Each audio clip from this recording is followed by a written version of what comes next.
Welcome to MarcusG.tv. I'm Chef Marcus Giuliano. I'm a chef on a mission. Today's mission is business. I'm in the studio with Jamie. Hello. And we're going to talk business. What's the question, Jamie?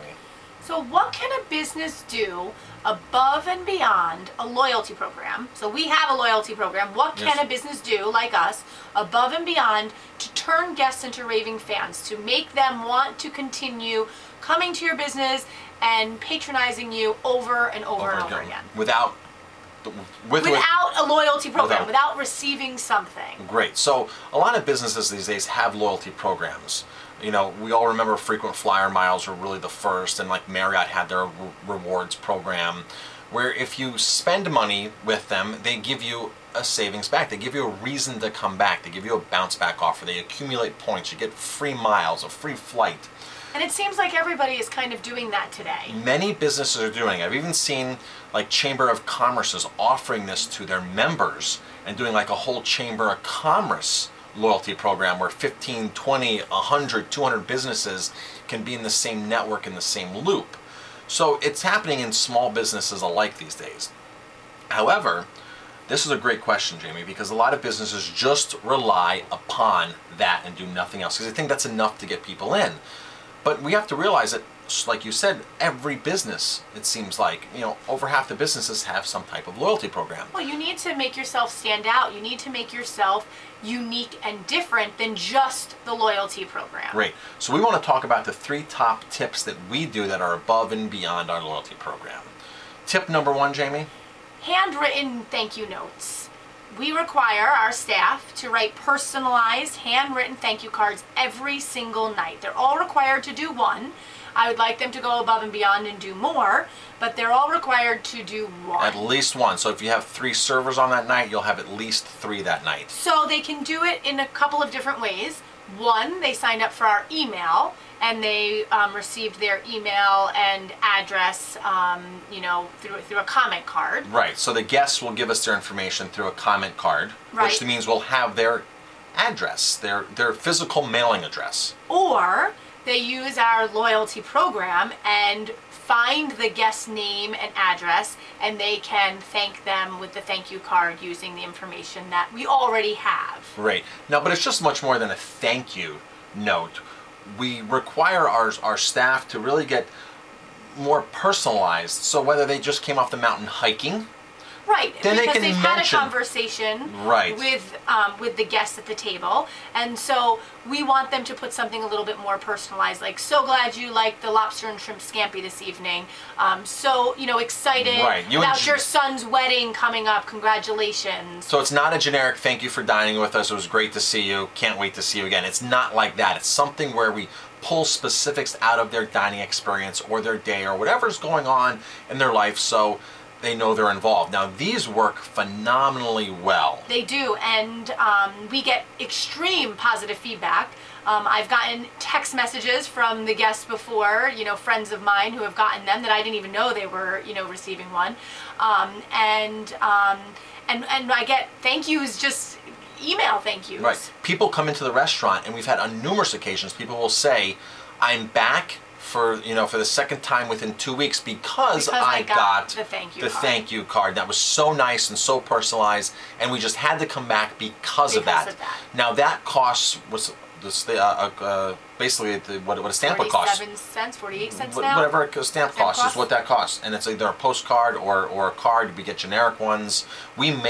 We have postcards made, so we have upcoming events on them like Thanksgiving, 4th of July, whatever's going on, or promoting an event. So at least we're promoting an event that's coming up with the restaurant and the handwritten thank you. Absolutely. Tip number 2, Jamie. We throw a best of party for our guests every year. We call it our top 50 party. Now you sort of need a loyalty program for this, but you can pull it off without a loyalty program as long as you have information from your guests, whether it's emails or physical mailing addresses. You don't even need to send them an invitation. You can hand them an invitation when they walk in the door. Start planning it 2-3 months ahead of time and hand them an invitation when they walk in the door. Say, we're inviting our top best 50 guests to come to a party. So this is how we do it. You send out actual invitations, you know, hard invitations in the mail, but we provide free food for our guests. And we do 2 or 3 of these because we give them 2 or 3 options to show up. Now you can find this and a lot of other things on 50mistakes.com. So if you're missing this right now, go to 50mistakes.com. You'll find tons of free cyber coaching tips for restaurants and other businesses. So we send that out. We do 3 different options. We have them RSVP. They come in 25, 50 at a time for these parties. We call it a top 50. We do top 50 spenders of the year, top 50 lifetime of our program, and then we do we add people in that we might not have as much data on, enough spending information, enough data that we know that are personal friends or friendlier with, and we get them in here. What happens, Jamie, is we give them free food. They buy alcohol. It's illegal in the state of New York to give away alcohol, and I'm sure a lot of other states are like that, so make sure you're checking with your state laws so you're not breaking any laws. Very important. But what we do is we go table to table, Jamie. When we sit down with them, and of course we do our big speech and, you know, thank everybody for coming and how it's possible for us to be here for 10 years because of their support, and we thank them. But then we go table to table and we sit down with them and we really reconnect with them. A lot of them we know much better than some of our other guests because they're in more often. But it's just the feedback we get from that again is like, oh my gosh, thank you so much. We go to so many different restaurants to eat.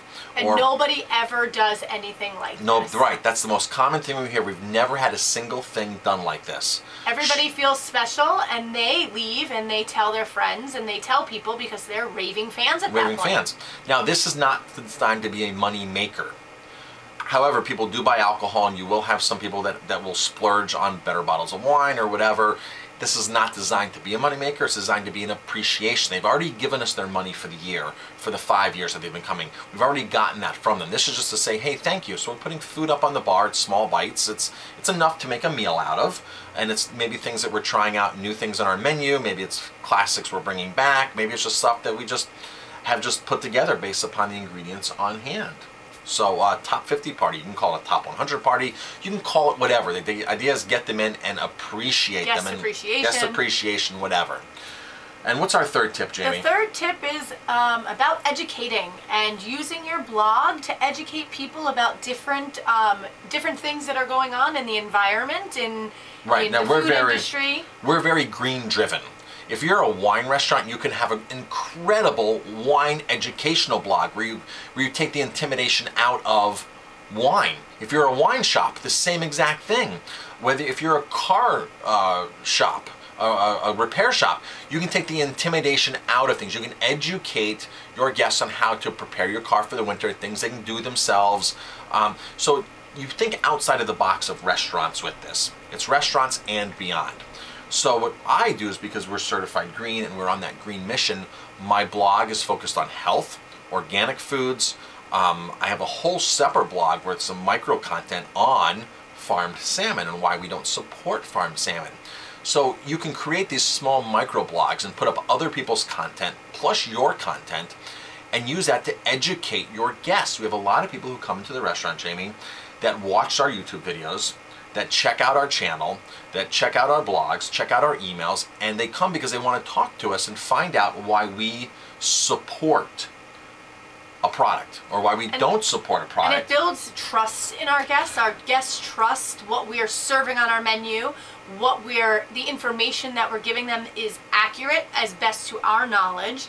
And you know, they're thrilled with that. They love to be able to come in and meet you, meet me. They do. You're like a celebrity at that point. You're like a celebrity. You've created celebrity status. You're an expert. A lot of people that come eat with us say, oh my gosh, I've just gotten an education. And a lot of these people that get educated, it's hard for them to go other places and eat, which is really sort of what we're trying to do. We're trying to bring them to your establishment, to bring them in so that they don't want to go anywhere else. Right, you want loyalty, you want repeat visits. Now we understand that you're not going to be able to eat with us every single time, but if you're going to listen to us and get educated and be conscious, it's going to be harder to eat at the other places more of the times, and you're going to come visit us more frequently. Now we really care about our environment, we really care about the food we serve, we really care about health, we care about a lot of things, small communities around the world. It's all about supporting independence for us, and we educate our guests on that, and it's all found through our blog. So here's a couple of my blogs where you might want to take a look if you're interested in any of this kind of stuff for examples of what we do or to educate yourself on food. The first one is going to be chefonamissionblog.com or chefonamission.com. That's a great one. 50 Mistakes, 50mistakes.com, which is where this audio portion is going, because that site right there is our cyber coaching website. We have a lot of other restaurants that actually follow us. I mean, we have a competition. We actually educate our competition on how to market, which for us, we've been doing it so long that it doesn't matter to us because we're our own entity. We're different. So for me, I don't mind sharing. We don't mind. Was that a correct statement, Jamie? We don't mind sharing. Not at all. We don't mind sharing recipes for success. We don't mind sharing recipes for a curry dish. We share. We share. The next thing is nofarmedsalmon.com. That's a site where I'm so strict about serving farm salmon. We don't serve farm salmon, so thus nofarmedsalmon.com. I have a lot of experts on there. I have a lot of my own stuff on there.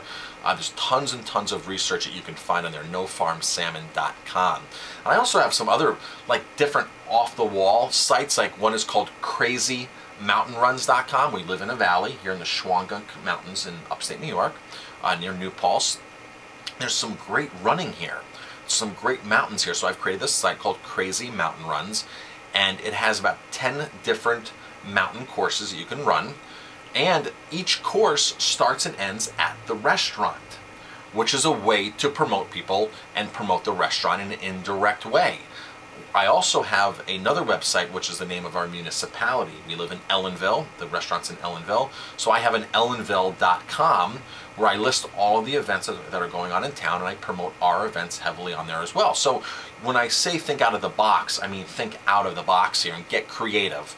But these are how you create. These are 3 of our best tips on how to create loyal Raving fans above and beyond our loyalty program. Hope you've enjoyed this. I'm Chef Marcus Giuliano. And Jamie. And she's the boss. And thank you for watching this video. Thank you for tuning in. If you like this, please hit like, subscribe to our channel, and definitely pass it on.